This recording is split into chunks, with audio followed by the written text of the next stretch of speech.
Will Bailey, welcome to the Personal Best podcast. Thank you very much. Thank you for having me. How are you doing today? Good. I'm excited for this. Yeah. Nice setup. Okay, so I want to start at the beginning of your fitness journey. So can you tell me what made you start the gym?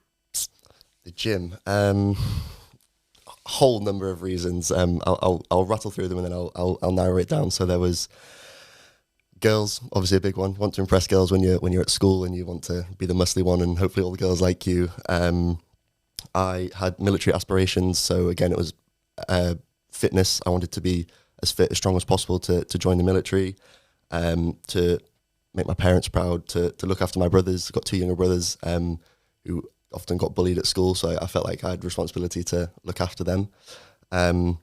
But I think the main thing that drove me from a young age was the military aspirations. Like, I was so set on joining the military from such a young age that everything in my life from sort of 13 to 18 was just geared towards being as strong as I could be, as fit as I could be, and as good as I could be, essentially. Yeah, because before this conversation today, I was looking at your social media profile and I saw you'd replied to a comment. Someone had asked, how long have you been going to the gym? And you said, 9 years.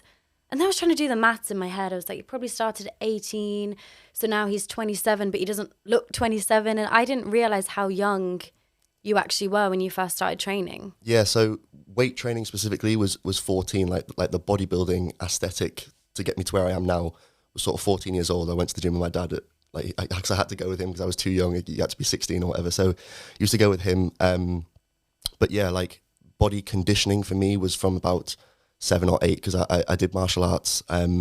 So that really built my foundations, got my black belt. So like I said, like loads of press ups, sit ups, all these sorts of things to give me a good foundation. And then once I realised that the military was the goal, I sort of flipped from sport to more fitness and gym and weights and that sort of thing. Yeah. So with the military training then, did you actually enter the military at one point? Yeah. So 15 and 11 months, I'm going to say, Wow. joined the Royal Marines. I was the youngest that year to join, to pass selection.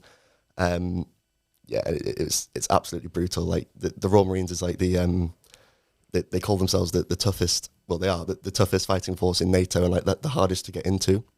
So, like I said, if everything wasn't geared towards that, I wouldn't have been able to do that and to pass selection. And then once you join that, you just take a massive step. It's not one step in fitness; it's like 10 steps. You're running up and down hills. You've got guys on your backs. You've got 70-kilo Bergens on. You've got rifles, underwater tunnels, like everything. It was crazy. Yeah. And so why didn't you keep going with that then? Again, there was a lot of reasons to that. Injury. So I was, like I said, I was quite young and I was still growing, obviously 15, 16. Took a big toll on my lower back, which meant going down the line, I couldn't do everything that I was required to do. And also because I was so young, I think the next youngest guy in my troop was like 24, right? Wow. So 8 years difference. So I was really like the young brother of the whole troop. And that took its toll on me, not in terms of the fitness side of it, but in terms of the admin side. So there's a lot of, in the military, you have to do all your own ironing, you have to look after yourself. It's a lot of self-care, self-admin, and that was what got me. The fitness side I loved, and I was good at that, and I was exceeding at that, but the folding and washing my clothes and ironing at 15, I was like, I can't do it. So I had a friend doing a similar thing, and I know they're really strict about making your bed, and so he just slept on the floor every night. My dad did the exact same because he was in the army as well. He was terrified to sleep on the bed, so he'd sleep next to it on the floor. Yeah. Okay, so you left that then, I'm guessing, and you're still going to the gym. Something I really want to know is, obviously, there's reasons why you started, but what are the reasons why you've kept going? What's kept you training in the gym? Kept me training in the gym. So yeah, left the Marines, and I was obviously in good shape. I was a lot leaner and skinnier than I am now. Less weight, maybe I'm nearly 90 kilos now. Was probably 75 then. So I've put on a lot of weight since then. But I felt like I looked good. Like, I had chest, I had six pack, I was fit. I could do this. I could do press ups. I could run, and that makes you feel good. That made me feel good. So I wanted to keep that up. Also wanted to pack on some more size. Now I wasn't running as much. I could put more effort towards getting bigger, getting stronger. So yeah, going into college and university, that was the focus, to build myself up, to be bigger, to be stronger, to look better, just be more happy with my physique. Yeah, because I think at that age as well, you're in a very unique position there, because I know from my experience of hanging around with mates at school, nobody else was really focused on that. I mean, there were the boys that played football and the girls that played netball, but most of the time we were just dossing about in the park after school, whereas you clearly had that innate drive to want to be better physically, but push yourself as well.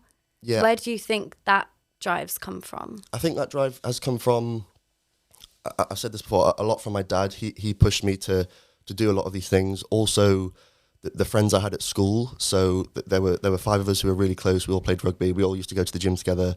We all used to hang out together. So that was a sort of like alpha male, who's the best. Sort of everyone's competing, but obviously in a friendly, respectful way. And then, yeah, just also, I think looking after my brothers, looking after people who I care about, and knowing that I have that ability to.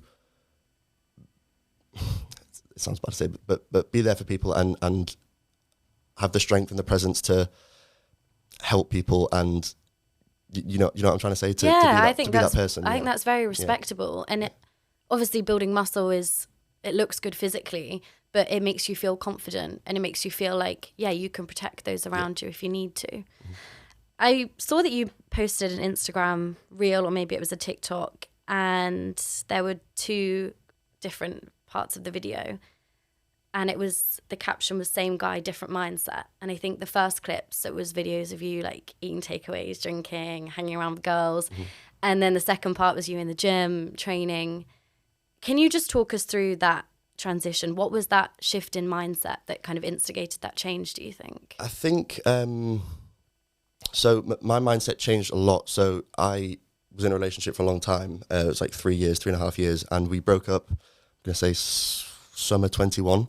And it was a bad breakup, fresh out of a relationship. And I was like, right, I think the next week I went to Ibiza with a few of my mates, and that summer, it wasn't a downward spiral, but I definitely noticed a change in me. Like I was drinking a bit more, going out, spending time with girls, doing all this sort of stuff. And towards the end of that summer, and definitely as I reflected on it more, it made me realize that, obviously it was fun and everyone has those periods of time, but it's not the person that I am or want to be. So the realization of that made me flip that mindset to, okay, let's get focused now. You've had your fun.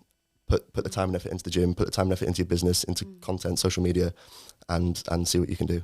It's really interesting that, because I think with a breakup, people tend to go one of 2 ways, where it's like, okay, now's the time to put the work in. I'm going to work hard. I'm going to go to the gym. I'm going to, reduce social plans. Or you kind of go the other way, where it's like, I'm just going to go out drinking, I need to forget about the ex. Yeah. And I can relate so much. Like I went through a breakup recently, and I did instigate it, so I wasn't heartbroken, but I thought I have so much time and energy now to like focus on things that I want to focus on, whether it be this podcast or training in the gym a bit more. And so, I get that completely. Yeah. So just moving on from the fitness side then, what made you start creating content for social media? When did that start? Why was that a decision? That started during university, the fitness aspect of it. I think during lockdown, I started TikTok, and I'm quite good at doing my accent. So my first sort of 20,000 followers on TikTok came from me doing stupid accent videos, like accent challenges, all this sort of weird stuff. Stopped that for whatever reason, got to university, met Sam and James, who I'm best mates with now, and they were already doing the fitness TikTok, the YouTube, everything like that, and started hanging around with them, and they were like, you've got a decent platform on TikTok, why don't you start posting and doing all this fitness stuff, because you clearly enjoy it and you're into it. So okay, I'll give it a go. Started doing it, and we got closer and closer as a trio, and it's been, now I'm here. That's great that you had those positive influences and someone who was actually encouraging you to, clearly they saw something in you and they thought you should be the one that's also creating the content. Yeah. Was there anyone else in your life that was perhaps discouraging of that and didn't really get it?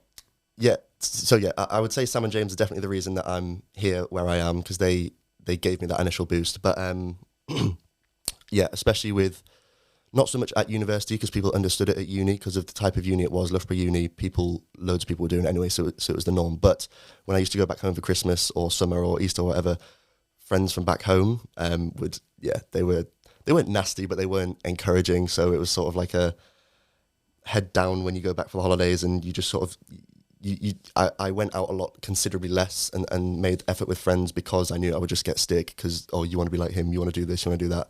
And yeah, it's obviously not nice. So I did lose a lot of friends over that. I just distanced myself from people. But yeah, obviously it's paid off in the long run. So yeah, who cares? it's like those that get it. Yeah. Those that don't. And I think as well, I heard that you mentioned in a different podcast about your dad was quite skeptical when you decided that you wanted to do fitness content. Can you just talk us through what happened there? Yeah, so he's a businessman, London, old school generation. I did a politics and economics degree at uni, and he was very set on me graduating uni, getting a good degree, and then Ex-Prime Minister. Yeah, going straight into London and getting a good job at either working with him or a similar kind of firm or whatever it was. And I was willing to do that for the first 2 years until third year of uni, when TikTok started to do okay, a few paid things started to come in, Instagram was growing, started to notice a few different things, and I was like, right, I should really start to explore this avenue, and it made me want to do this job in London less and less and less, until it was about 2 months before I graduated. I had the discussion with my dad. I was like, look, I just do not want to go to London. It's not for me. I enjoy making content, I enjoy lifting weights, and if I can make a career out of it, make a living out of it, earn some money from it, then that's what I want to do. So we made that deal. He gave me 6 months to see what I could do. So I posted as much content as I could, grew my following as much as I could, made as much money as I could, however I could, and he was happy. So now I'm still here doing that. That's great that he gave you the chance to do that. Freedom. And Jordan Peterson has a quote of like, stick at something for a year and see what happens. Put all your time and attention into something and just see where it goes. And so I think, obviously it wasn't a year, but he gave you those 6 months to really work at something. And if it didn't work out, then there's always a job waiting for you in London. Yeah. But it's so brilliant that it has worked out and you are where you are now. I think and if I did just go straight from uni into London, it would be the constant thought of what if, like what could have happened if I tried, where could I be? Could I have been with Gymshark? Could I be with EHP? Could I have my own coaching business? I would never have known, and that would have eaten me up. I'd have hated that. Was there a part of you that was scared it wasn't going to work out? Yeah, terrified. Because I'm relying on me. Like, I'm my own boss. There was nobody telling me what to do. There was nobody guiding you. Guiding me, helping me. Really, it was all down to me to film the videos, edit the videos, post the videos. Engage with people, do all this sort of stuff. So it really was a one-man job. Obviously, I had help from friends and they would give advice and stuff, but it is really down to me. And if I wanted it to work, I had to put the time and effort for it to work. 100%. And also, going back to your dad, I think there is a real generational difference there, because I've obviously just started this podcast and my mom knows about podcasts, but she doesn't really get it. She doesn't really understand it. She's like, so how could it be a job? How could you monetize it? And I think they're right to be a bit dubious. Skeptical. Because the online world is weird, but there is a lot that can come from it as well. I mean, look at the amount of followers that you have. Like, if you put all those people in one space, that's a lot of people that are engaging with you. And then obviously brands then come in. Sponsors. Exactly. So let's talk about that then. Gymshark. You're a sponsored athlete. How did that all come about? When did you start working with brands? So first started working with brands. That was whilst I was at university. Like I said, it was a few small paid things when I really started to realise, okay, I can make some money out of TikTok, specifically social media, and that's what drove me forward. Gymshark came about. So they did their Lift Manchester event at the start of April. And I went there with Sam because James was there as an athlete, so he was doing meet and greets and all that sort of stuff. So me and Sam went. Sam was sponsored by Gymshark at the time, and I think I'm not sure how many followers we had, maybe 200,000 followers each on TikTok at that point. Me and Sam, and we went there, and the amount of people who came up to us, spoke to us, asked for photos was like mind blowing. Like I couldn't believe, just from posting a video or a TikTok every single day, how many people resonate with that, like that, want to see that, want to talk to you because of that. And it completely blew my mind. And it was from there that Gymshark recognised that and offered me the sponsorship. So signed the contract literally probably a few weeks after that event, announced it in May. And then, it's been with Gymshark since May. Yeah, I saw you put on Instagram, I think it was when you announced it and you said, this is a dream come true. And I think I mean, it is for a lot of people. Gymshark as a brand in the fitness industry, I don't think there's anyone that's beating them. Like, they're huge. Yeah. And I remember buying my cousin, like, this is probably like 8 years ago now. He asked for a Gymshark clothes for Christmas, and it was this like stringer vest with the old school logo of like the shark. And I hadn't really heard about it at that time. And then a couple of years later, I went to one of the events, and it's just grown and grown and grown. Yeah. And I think they're so smart to also capitalize on fitness influencers, because with social media now, I mean, I'm so easily influenced. Like, all these people I follow, they advertise the clothes, it looks good on them, and then I want to buy it. And I think something that's also really great is just that community aspect. Yeah. And they look like a really great team of people to work with. Are you enjoying working with them? So I've worked with a few companies in the past, and Gymshark is second to none. They're incredible. Like, I've said this before, but all the people who work at Gymshark want to work at Gymshark. Their lives are engulfed by Gymshark. Everything they do is working towards making the brand better, making the athletes better, the sponsored athletes better. And yeah, I've worked with other brands where the direction wasn't as good. The people who worked for the company weren't as enthusiastic, and it affects you. It affects how much effort you want to put into the company as well. But when you see people at Gymshark who are putting their life and soul into the company, it makes you want to do the same. And that's how you gather such a good audience for Gymshark, and that's why they're number one. And I can imagine as well, as a content creator, when you've got to make something for a brand that you're not really feeling that enthusiastic about it, probably the outcome isn't going to be that great. Yeah. Whereas I can tell that when you're doing like the clothing hauls and, you know, you're showing people the items of clothing and you're wearing it in the gym, like you can see your enthusiasm on your face. Like, I want to wear it. I want to post the videos. I want to make the content for them. Exactly. Yeah. This is actually Gymshark, but the logo's on the back. So I tried. I noticed when you came in. I tried. Okay. So obviously then you're creating fitness content. You're working with Gymshark. You're friends with people who are in the same industry. Being around so many different creators, is there an element of comparison that you think comes in with that? And is it a good thing, or is it a bit of a hindrance sometimes? Yeah, so it's not so much the case now, but definitely a few months ago, I was really struggling with it, because so I'm lucky to say that my closest friends are also people that I look up to in the fitness industry, you know, because they get the views, they get the followers, all this sort of stuff. So I'm lucky to be able to say that, you know, they inspire me, kind of thing, which is obviously what you want. But at the same time, they do inspire me. They do help me.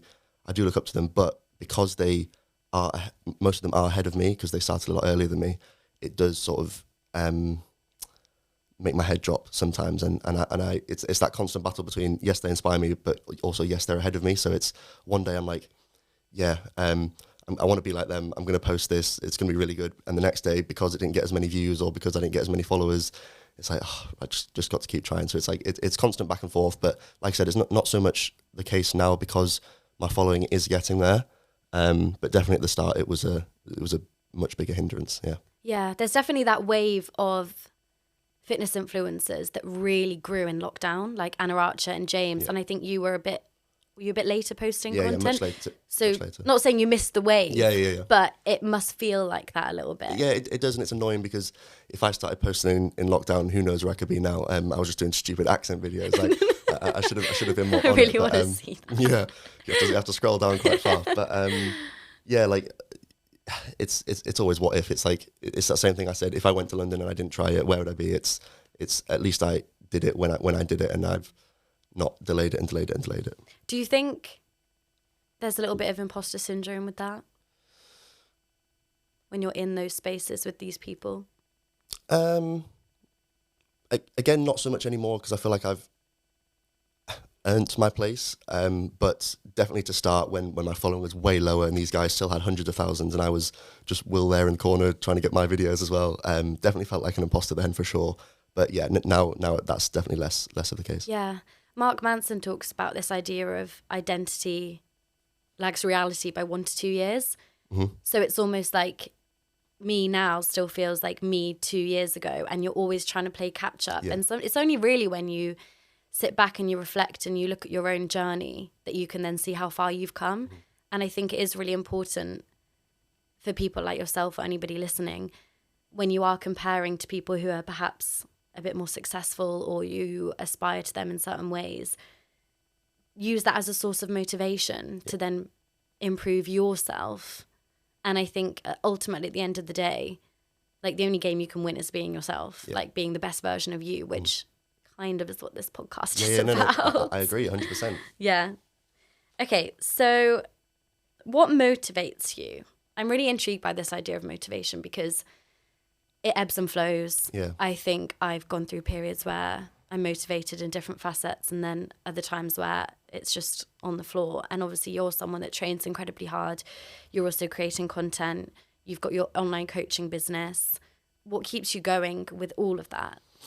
That's a good question because motivation's a big one, and I'm very big on not relying on motivation. So, because like I said in this previous podcast, motivation is not.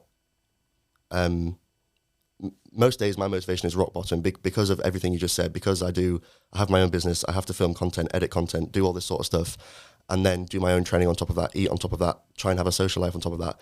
It's draining, but because I know it's getting me to where I want to be, that's why I do it. So I don't rely so much on motivation rather than discipline and consistency. And I definitely think that was drilled into me at a young age because my dad made me do all this stuff. Because I was in the Marines, I have that sort of mindset where I can just make a plan and stick to it. But I think at the moment, motivation is obviously there's the financial side, right? Everybody wants to make as much money as they can. So that's obviously a big factor to play. But I also feel like now, because I have my business and because I have a platform, there's also a responsibility for me to uphold, these values and the content I'm putting out and to be consistent and continue to provide information because I get so many messages on social media, lovely messages about people who saying, my videos are really helping. It's inspired them to start their journey. They've lost loads of weight. They've gained muscle, blah, blah, blah. So, and that's a great feeling. When you read messages like that, it's like almost makes you want to cry. So that's a big part to play as well. Yeah, I can understand why that would be a big driving force in why you do what you do. And I think for someone that's not really engaged with your content all that much, and they've before I did this podcast, I mentioned it to a friend. They were like, "Oh, I've seen him on TikTok. He chest pressed loads, weight." And so people are going to have a certain idea of you. They see the six pack, they see the muscles, whatever. But do you think that with that, there's a certain misconception that people might have about you? I've never. Yeah, so that's sort of along the lines of social media and hate and all that sort of stuff. So I'm fortunate enough to not be in that position where I do receive a lot of negative attention on social media, but because of the kind of content I post. It's very lighthearted. It's very sort of funny but entertaining, and there's not. I don't really give people a reason to be able to pick up on things and give me all this hate. But yeah, I think that that you obviously get people who do. Completely lost my train of thought. It's okay. People who do come at you and want to bring you down, but yeah, you just got to back it off and keep doing what you're doing. And I think that always comes from a place of slight insecurity or envy, perhaps, because you're not going to have people criticizing you who are doing better than you, because it would be a waste of their time, and why would they want to then bring you down?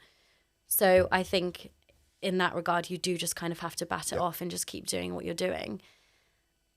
I know we spoke about the start of your fitness journey as well, but I think it's also important for people to know you didn't come out the womb with a six-pack and muscle and suddenly you just grew on TikTok. Yeah.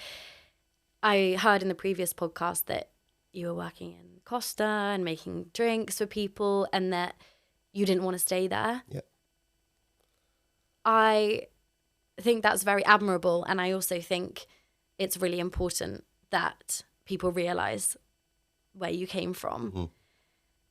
I guess we spoke about what drives you, but when you were the person that making the coffee for somebody who's come in, what was it in you that knew you wanted to do better, that knew you were going to be more successful than that? Yeah, so I've started work from like 15 years old. So my first ever job was a paper boy. Absolutely hated it. It was in the deep, dark depths of winter and it was like minus 10 degrees and I had to go throw papers at people's front doors.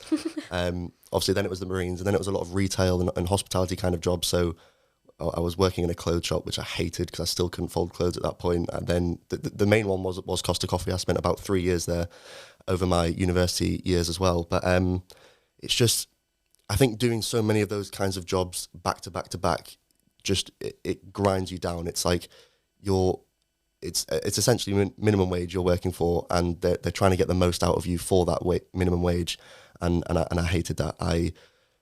Like I said, especially at Costa, people would come through in these massive fancy cars or business meetings, suit and ties, and latte flat white, and I would be the one making the coffees. But I wanted to be in their position. I wanted to be able to come in 2 p.m. on a Tuesday, sit down, have a coffee, drive a nice car through the drive-through, whatever it was. So that really lit a fire in me, because I knew that I didn't want to be on that side of the counter. I wanted to be on the other side. Yeah, and there will be people listening that are doing those public-facing roles, and there might be people doing them and they love it, and that's what they want to do. But my hunch is that someone's listening to a podcast about improving themselves and becoming a better version of themselves. Yeah.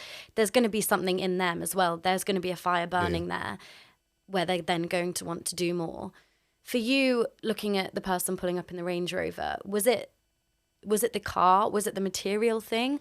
Or was it something else that made you want to get there? Yeah, initially the material thing, because you physically see the lifestyle. So you see the car, you see the nice watch, you see the beautiful wife, the designer sunglasses, whatever it is, and you're like, I want that. But then you reflect on it more, and obviously this wasn't I woke up one day, I saw that guy, and I was like, right, get rid of Costa. It was obviously it built up over time, but it was, and obviously Costa is a very chatty service. So you get talking to these customers as well, and you find out what they do. And I own this business, I do this, I do that, and it's like, wow, like that's what I want to aspire to be. Like, yeah, obviously Costa is a great job, especially when you're young and you're starting out. Like the pay is decent, and it's relatively easy compared to a labouring job, for example. Yeah. But because it is the same thing day in, day out, it does grind you down. And this, from personal experience, it grinded me down. If that's how you say it.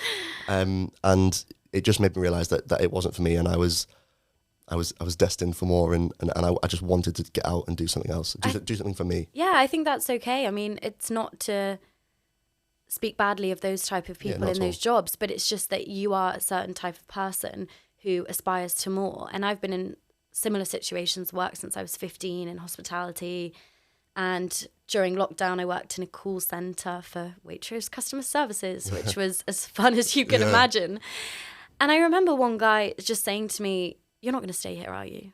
Like, you can't stay here." And I don't mean that in an arrogant way, but I just think I managed to get promoted to a higher level in that job, but he clearly saw something in me and knew that I wasn't going to stay in that job for a long amount of time. He was kind of saying, you need to do something more. And there are people like that, and I think it's I hope people listen to it and feel motivated now. Looking at you, you've got your business, you've got accrued a lot of followers on social media, but you used to be someone pouring coffee in Costa Coffee. Yeah, I think that's where motivation does actually come into it. Motivation is that initial sort of drive, that initial boost to propel you to where you want to be, but that when that starts to become the norm, that motivation fades, which is when you do have to rely on discipline and consistency to keep you moving in that direction, to keep you going to where you want to be. Motivation is that initial like burst of adrenaline. It's like, right, I'm going to leave Costa and I'm going to go and do this. But if you rely on it, it will fade over time as it becomes more normalised. I remember someone talking about a similar thing in athletes, and they were saying you can have someone that's talented and, like a child prodigy, but actually it's the people that are willing to do the boring hard shit every single day that are the successful ones. Achievers. And it's not always going to be, I mean, if you look at your like TikTok profile or Instagram, it's like, oh, he's having such a fun time. He's just laughing with his mates in the gym. And I'm sure that's a big part of it. But there's also a part of it that's probably just you sat down at a desk. People don't see. Tapping away and editing for hours. Yeah. And that's probably not the best part of the job. No, definitely not. But again, it's what you have to do to get to this level, to be able to grow a following, to be able to get good views on social media, is you have to put in that time behind closed doors where nobody sees you, where you're not getting any likes or attraction or attention. It's like 90% behind closed doors, 10% on display. Yeah. That's the sort of... Yeah, 100%. And we only see the highlight reel. Exactly. So it wouldn't be very, I mean, people do like study with me's and things, Yeah, but it but wouldn't exactly, be you don't very wanna watch that, interesting exactly, to yeah. watch all of that. So now that you have accrued quite a lot of followers, like 25k on Instagram, 300k on TikTok, how does that feel knowing that there's that many people that are viewing your content, engaging with your content? Yeah, it is crazy. Obviously, day to day, I don't think about it too much, but I do have moments where I sit down and I'm like, 300,000 people, like that could fill out Wembley like 5 times or something like that. And I'm like, that is crazy. And then videos that go viral and they get 1, 2, 3, 4, 5 million views. It's like, that's when you put it into perspective, like it is absolutely crazy. And I try my best not to normalize that, because I do enjoy seeing those numbers go up, and I do enjoy thinking about how many people are watching, consuming, learning from my content. But yeah, bottom line is it is a good feeling. No matter how big you are, even your first video on TikTok that gets 10,000 views, you're like, oh my god, 10,000 views is crazy. Like that's a small town or something like that. But yeah. Yeah, I posted a video of my friend singing Lewis Capaldi, and it got 4 million views. And I just couldn't believe it. I mean, I wasn't even doing anything in the video. I'm just the person behind the camera. Yeah. But seeing all these likes and comments coming in, and then I amassed like 40k on TikTok. Literally didn't do anything, but that's crazy. It's like half of London. Yeah, I mean, the virality of social media now is just wild. For you creating content, what's the motivation behind the content that you create? I know that some stuff is quite funny, it's like comical, and then other stuff is telling people how to bench press correctly. Yeah. I think so.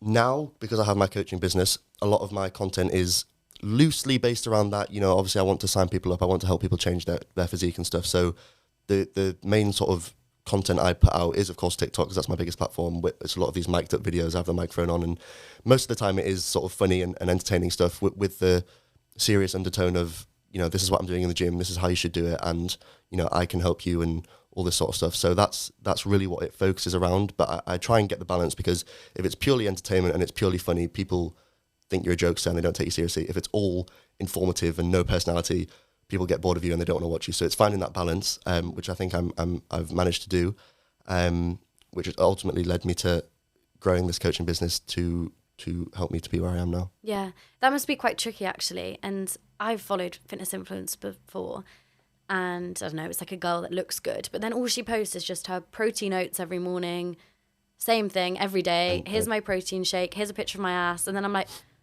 this is kind of boring. I'm going to unfollow now. Zero personality as well. Yeah, nothing. I mean, you look great, but I think it's tricky now, because I think a lot of people are starting fitness Instagrams or social media pages because they've been on their own fitness journey. But you've also got to provide some sort of quality value to people, exactly, which is, I think, something that you do really well. It's funny, actually, because when I first came across your social media, it was mainly videos of you training with girls in the gym, like different girls, and the comments would be like, oh, different girl today. Do you find that when you're posting stuff in similar videos, you kind of shoebox yourself a little bit? Or do people like expect a certain type of video from you, and then actually you're trying to transition away from that? Yeah, I'm at the point now, especially where people know what to expect from my videos. So they know it's going to make them laugh. They know it's going to be a few minutes long, and they know there's going to be some ridiculous weight thrown up or some funny comments or whatever. But yeah, there was a point, like you said, where I was training with a lot of these girls, and it was always in a very professional manner. I just want to put that out there. Most guys' dream. People would assume that I was, you know, sleeping with all these girls and doing whatever, which wasn't the case. I just knew that having that boy-girl connection or relationship on a video did well, because like sex sells, even though it wasn't sex, but it was that sort of chemistry that sells. Yeah. So that was a big part of my content for quite a while. But you know, people were coming up to me and they knew me as the coach with Riz, or the gym bro with Riz, and like I had young lads actually coming up to me or messaging me like, how do you do it? How do you talk to girls? How are you so confident? I'm like, this is not what I want to be known for. I'm not a dating expert. Like, I just post gym videos of girls. Yeah, like I literally just talk to them like they're a friend. Like it's nothing more than that. So I've distanced myself from that a little bit, because that grew my following a lot, and the views did well there. But I didn't want to be known as that guy. I want to be known as Will, not Will who talks to all these girls. And sure. Yeah. And I can imagine it is frustrating, because so James and Anna have been creating a lot of content together. For anyone that doesn't know, 2 social media influencers, both Gymshark athletes, and their chemistry on on camera or whatever is so good. I mean, they're funny together. Clearly, they get along so well. But I've now noticed that if Anna posts a video, it's like, where's James? James posts a video, it's like, where's Anna? And now it's almost like they can't do anything separately. Without each other. And I don't know, I can't speak for them, but people definitely want a certain thing out of the people that they follow. Yeah. And sometimes if you can't produce that content, it must be a little bit frustrating. Yeah. Well, I'm not sure if you've seen on TikTok, I've been doing this dating series. Yes. Which has been going stupidly viral. I think I've done 5 videos and it's had over 12 million views between them. But it's sort of, again, similar to the James and I thing, it's a sort of storyline and people like a storyline. And when I post my normal gym videos in between these date videos, the comments just... Date updates. Where is she? Who is she? Where's the update? What's next? And I'm like... Right, so now all people know me for is this date update thing. So I have to play on that. But again, that's not what I solely want to be known for. So it's, again, trying to find the balance. It is obviously difficult sometimes, but if people are demanding this stuff from you, then you know what to give them. But it's also, you don't want to be known solely for that. Yeah, and it must be tricky when the date videos are going so viral. Why do you think that is? I honestly couldn't tell you. Like, I have 300,000 followers and they were getting 2, 3, 4 million views. Yeah. So people who have probably never seen me before who were engaging with it. I think it's just a story, like I said before, it's that boy-girl thing. People love it. It's like a fairy tale thing. Everybody wants to find their dream boy, their dream girl, that kind of thing. So following me in my dating journey obviously will resonate with a lot of people because everybody goes through dates and relationships, etc. A bit of excitement, a bit of mystery. I've not revealed who it is. I'm doing this on a date. I'm wearing this. People just love it. They just gravitate towards it. Loads of the comments were like, best series on TikTok, better than anything on Netflix. And I was like, wow, like people really like this because they were like 5-minute videos. Each video was a long video as well. So, and the viewer retention was ridiculous. People sat through the whole video and I was like, that is crazy. Do you know what I think it is? Is it's relatable. Yeah. Obviously people can relate to your gym content if they train in the gym, but if they aren't really in that space, they've probably been on dates before where they felt really nervous. And actually it's really, as a viewer, it's nice to see someone like yourself who, I guess in a gym setting, looks quite confident, looks quite intimidating, to see you like stressing out in a hotel room over like what you're going to wear for a date. And I think brings out the human side. It does, exactly. And it's nice for people then to like get to know you and see that side of you as well. Just moving on from that, but on a similar vein, talk to me about the Sidemen video that's been doing the rounds. How was that experience? That was a crazy experience, like one that, again, you can only dream of. Actually, for anyone that doesn't know, what's the series that they do? So if you're not familiar with the Sidemen, they do this video series called 20 versus 1, and it's essentially they get this one famous person in, a celebrity, guy or girl, and then they'll get 20 people of the opposite sex, and it's basically like a speed dating round, and there's 3 different rounds, and you have to get through to the final round, and it's that kind of thing. So it's a dating thing with a big celebrity. The one that we had was, I don't know how you say her surname, Tana Mongeau, something like that, some like American OnlyFans, probably porn star, something like that. Adult actress, there we go, adult entertainment industry. And yeah, that came out of nowhere. So a friend of mine recommended me for it because she knew the agency or whatever. So they accepted me. I went to it literally the next week, and yeah, that was surreal. The response I got from it. I mean, they stitched you up. They stitched slightly. me up big I'm time. guessing you're not taking your shirt off on every first date you go. No, that was very scripted. That bit, I didn't want to do that. That they asked me to for the clip, and I was like, oh, okay. So I did it anyway. Blah blah blah. But the response I got from that was, I was initially going to say great, but it wasn't great at all. Like that single video and the few clips I posted on TikTok never received so much hate in my life. Actual sort of death threats. Why? In my DMs, like, it was embarrassing that you took your top off. You should kill yourself. You should delete all your social media. It's blah, blah, blah, all this. And I was like, oh my God. I'm very thick skinned, so I just brushed it off. I didn't care. But I was like, the fact that people would message me telling me to end my life, to delete my career, to start all over again because I took my top off in a funny, lighthearted video was nuts.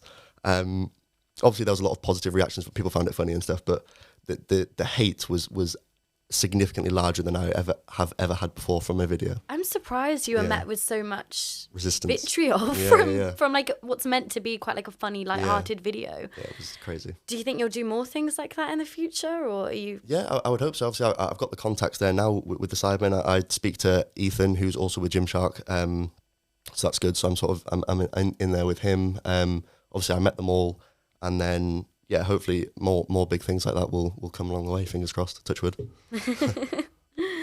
Perfect. So obviously, this podcast is called the Personal Best Podcast. Do you feel like the best version of yourself right now, or is there more room for growth? Do you think? I think there's always more room for growth. I don't think I'll ever be the best version of myself, because then I've got nothing to sort of work towards. This thing I constantly say to myself is I'm obviously proud of where I am, and I've got this business, I've grown this platform, I'm with Gymshark, I'm proud of that, but I'm not satisfied with that, because the day I become satisfied is the day I will stop putting in the work, putting in the hours, putting in the effort. So, and it's a like I said before, it's a good and a bad thing with me that I always do want more. So I do want to earn more, I do want more followers, I do want this, I do want that. So I think that is the motivation inside me. That's my initial reaction to that. It's the same thing at Costa. It's that motivation to want more. I just always want more. Yeah. It's something I've been thinking about recently as well, because kind of the motive behind starting this podcast was, well, originally I tried to do a fitness Instagram. Realised I didn't really have anything new to add to an already saturated market. Like, I'm not an expert in anything. I didn't really have anything new to share. So I thought, well, why not try and start a podcast where I'm learning from other people and learning from their expertise, and in turn I can hopefully better myself and then help other people do the same. Yeah.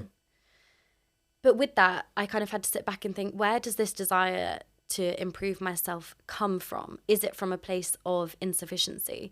Because I think it's very easy to constantly want to better yourself because you're not happy with who you are currently, because you're almost like papering over the cracks. It's like, well, I'll just keep going to the gym, I'll keep doing this, and one day I'll arrive at some destination and I'll be happy with myself.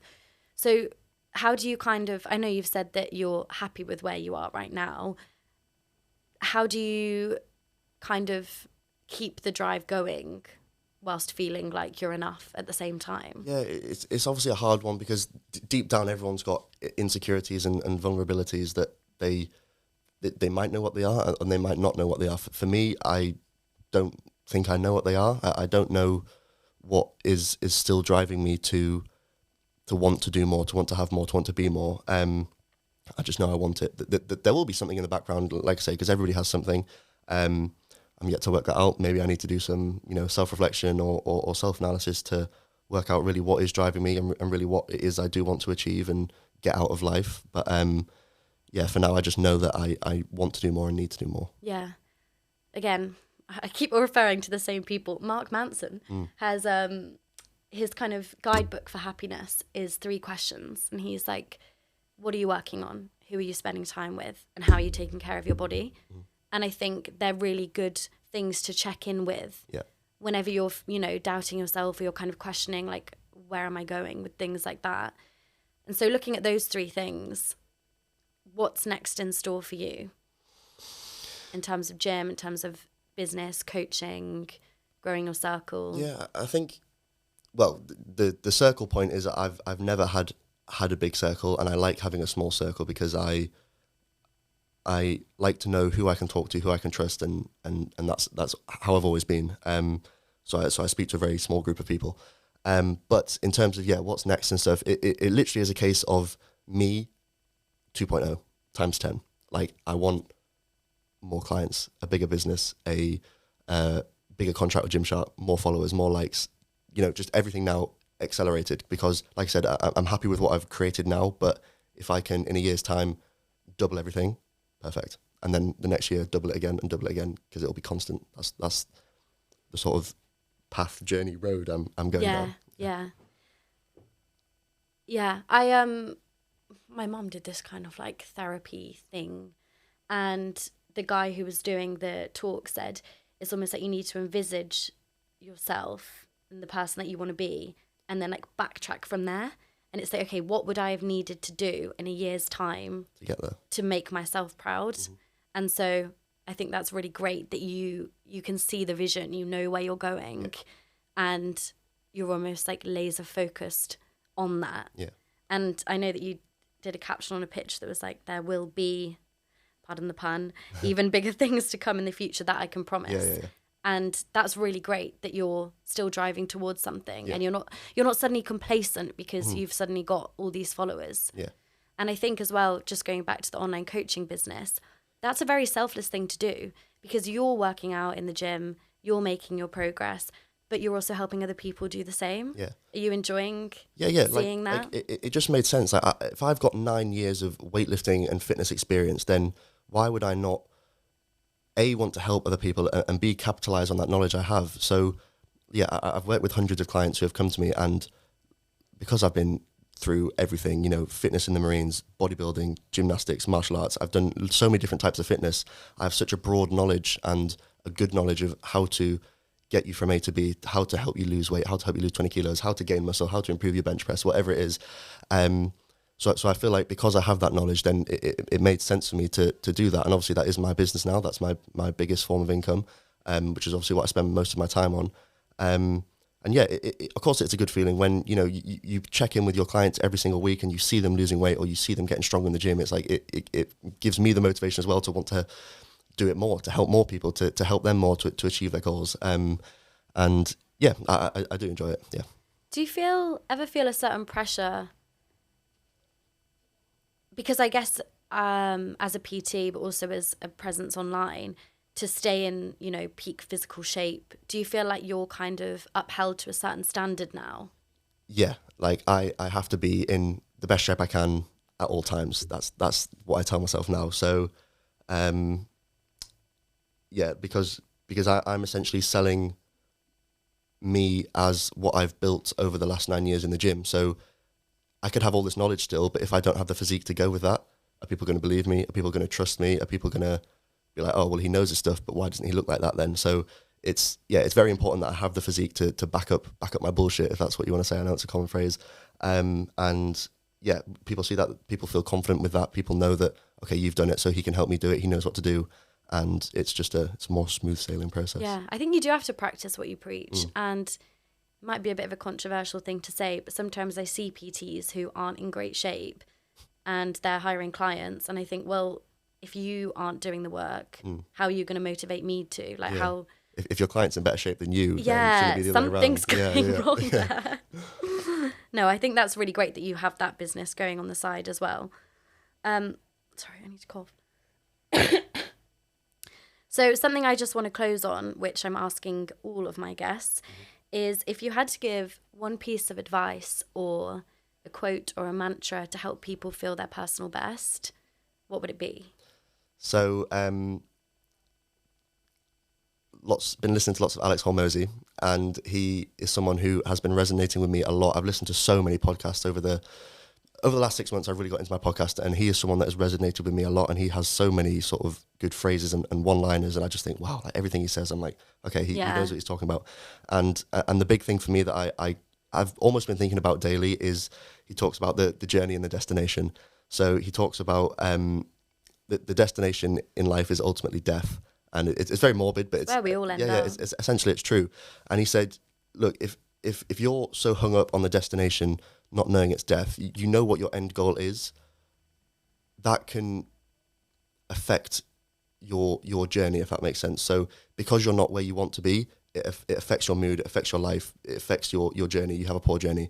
You have to focus on having a good journey. You want to enjoy your life because that's all you really have at the end of the day. If the destination is death, what's the point of focusing on that? Enjoy the journey. Do as much as you can that excites you. Do as much as you can that challenges you. Enjoy as much of it as you can. Of course, work hard, but reap the rewards as well.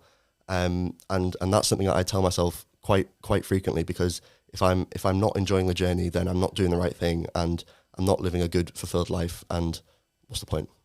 I love that. Yeah, he's so wise. Yeah. I listened to the Modern Wisdom episode, and everything he said, I was just like... Jaw dropped. Like, wow. Yeah. Yeah, and something else that he said, which is similar to that, is something like his worst fear is getting to the end of his life and realising he could have done more, and that there was something left on the table. Yeah. And that applies to all aspects of life, whether it's, you know, obviously we're all have different privileges and we're all from different backgrounds. And I think that's something to be mindful of. But at the same time, there's so much that we can do as individuals to better ourselves, whether that's, you know, being healthy, improving our relationships, working hard at something. And I think it's really difficult when we've almost been fed a script of how we should live our lives. Yeah. I don't know about you, but obviously we're like similar age, and it was school, sixth form, you apply to uni. I've got one more year left of my degree, and I know that this time next year it's going to be applying for jobs. And then, okay, I'm in that 9-to-5 corporate lifestyle. And for some people, brilliant, that's what they want to do. But I think just from what you're saying there, if we all know that we're all going to end up in the graveyard at some point, why would you not want to live life the way you want to live life? Explore other avenues. Why would you commit yourself to a 9-to-5 that you might not really like when you know you have a passion in fitness or music or acting or whatever it is? Why would you not give yourself the chance to pursue that? Because you never know what could happen. Like you said before, if you do that for a year, who knows where you could be? Yeah, and you've done that, and that's very commendable. And I hope that people listening to this really understand the reasons why you're doing it, and I hope they see your success and they're motivated by that. And so I think this conversation as well has kind of, it allows you to talk deeper about things, which is why I like podcasts, because people are going to see your TikTok, they're going to see your Instagram, and they only get a snippet of who you actually are, which is why it's nice to have this longer form conversation. You know, I've been following your content. I think it's funny, it's entertaining, it's motivating, it's inspiring. But I think today I've really understood the reasons why you do what you do. And I think you're humble but hungry. And I think that's the best way to be. Yeah. So kudos to you. Thank you so much for today. I've really enjoyed it. Good. And all the best. Thank you.